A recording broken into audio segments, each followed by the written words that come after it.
আসসালামু আলাইকুম গাইস। আপনারা সবাই দেখতে পাচ্ছেন গ্রাম অঞ্চলের কৃষকরা ধান কীভাবে কাটে। তো দেখছেন সাথে আরও কয়েকজন কাজের লোক আছে, সবাই মিলে আমরা একসাথে ধান কাটছি। জানি না আপনার এলাকায় কীভাবে ধান কাটে, তবে আমাদের এলাকার ধান কাটার নিয়মগুলো হচ্ছে এভাবে আমরা ধান কেটে থাকি। আজকে মোটামুটি অনেকখানি ধান কাটলাম।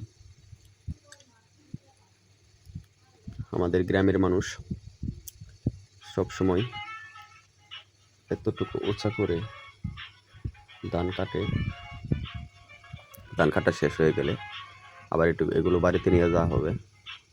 তবে আমরা একসাথে এই কাজ মোটামুটি কমপ্লিট করে নিই, ধান কাটি এবং সাথে সাথে বোঝা বানিয়ে নিই।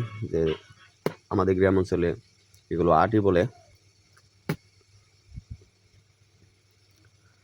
তবে কাজের লোকের সাথে কাজ করলে কাজটা একটু বেশি হয়। ও অফলাইন দেখা গেছে যে